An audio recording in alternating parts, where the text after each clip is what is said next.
안녕하세요. 김상철 목사입니다. 1월 4일 목요일, 오늘은 사무엘상 7장에서 9장까지를 읽게 되는데 요약을 먼저 해드리겠습니다. 7장을 보게 되면 사무엘은 이스라엘의 지도자로 이제 떠오릅니다. 사무엘은 이스라엘 백성에게 우상을 버리고 오직 하나님만을 섬기라고 주장합니다.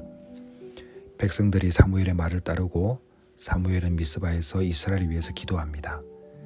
마침내 이스라엘은 블레셋과의 전투에서 승리하고 사무엘은 평생 이스라엘을 다니면서 재판을 하기도 하고 여러 가지 하나님의 말씀을 전하는 그런 역할을 감당하게 됩니다. 8장에 들었으면 사무엘이 나이가 듭니다.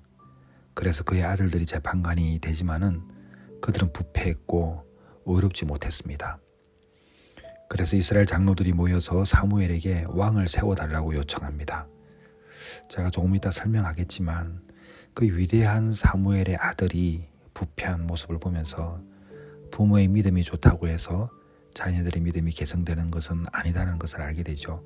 그 몇 가지 예는 조금 이따 들어드리겠습니다. 계속해서 8장을 보게 되면 사무엘은 왕을 세워달라고 요청하는 그 백성들의 이스라엘 장로들이 이제 주장을 하자 하나님께 기도합니다. 그때 하나님은 사무엘에게 백성들의 요구를 들어주겠지만 왕이 가져올 결과에 대해서 경고하라고 말씀하십니다.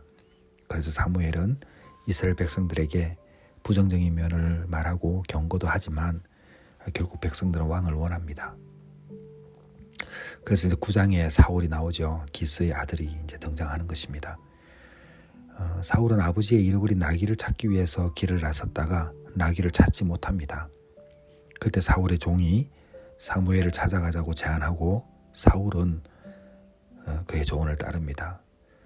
하나님은 사무엘에게 사울이 이스라엘의 왕이 될 것임을 알려주십니다. 그렇게 두 사람의 만남이 이제 이스라엘의 첫 왕이 세워지는 그 과정으로 이어지게 되는 것이죠. 오늘 읽게 되는 7장, 8장, 9장은요. 이스라엘 역사에서 가장 중요한 전환점을 나타내는 시기라고 보시게 됩니다. 사사시대의 종말과 왕국시대의 시작으로서 이스라엘 사회와 정치에 큰 변화가 일어나는 그 처음 부분이 등장하는 게 사무엘상 7장에서 9장까지의 말씀입니다. 추가로 좀 알았으면 좋은 게 뭐냐면 오늘 본문을 보게 되면 사무엘의 아들들이 부패하잖아요.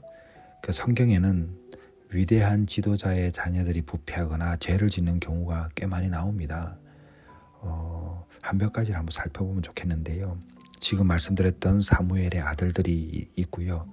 또 다윗의 자녀들도 있죠. 다윗은 큰 믿음을 가진 왕이었지만 그의 아들들 폭력적이고 부도덕한 행위를 했지 않습니까? 이런 것을 보게 되면 권력과 이런 재산이 자녀들에게 부정적인 영향을 미칠 수 있다는 것을 보여주죠. 또 솔로몬의 아들 르호보암도 볼 수 있습니다. 솔로몬은 지혜로운 왕이었지만 그의 아들 르호보암은 자신의 왕국을 분열시키는 어리석은 결정을 내리게 되죠. 그러니까 지도자의 자질이 반드시 후손에게 상속되지 않는다는 것을 나타내고 있습니다. 그래서 부모의 신앙이나 가치관이 자녀들에게 자동적으로 전달되는 것이 아니기 때문에 우리가 반드시 알아야 될 것이 뭐냐면은 개인적인 선택과 노력이 필요하다는 것입니다. 이 외에도 더 있습니다. 우리 엘리의 아들들도 있었죠. 그 다음에 아론의 아들들도 있습니다. 아론은 모세의 형이야 대형이고 대제사장이었지만은 그의 아들들 나답과 아비후는 하나님 앞에서 부정한 불을 사용하고 죄를 짓고 죽임을 당했습니다. 그리고 히스기야의 아들 므낫세. 여러분 아시다시피 히스기야는 유다의 어려운 왕이었잖아요. 그런데 그의 아들 므낫세는 악한 행위를 많이 했고 우상 숭배를 했습니다. 그리고 요시야의 아들들도 있잖아요. 요시야는 하나님을 경외한 유다의 왕이었는데 그의 아들들은 그 길을 따라가지 않았습니다. 여호아하스하고 여호야김은 불의한 길을 걸었고 우상 숭배를 했죠. 이런 것들을 보게 되면 다시 말씀드리지만 참 믿음이라는 것이 나 하나 잘 믿고 가는 건 할 수 있겠는데 내 자식들 믿음을 좋게 하기 위해서 내가 어떻게 해야 할까? 이분들이 그 고민을 하지 않았을까요? 그러지 않았죠. 이분은 노력하셨을 겁니다. 그럼에도 불구하고 자녀들 스스로 선택하는 것이 얼마나 중요한지를 우리가 알게 되죠.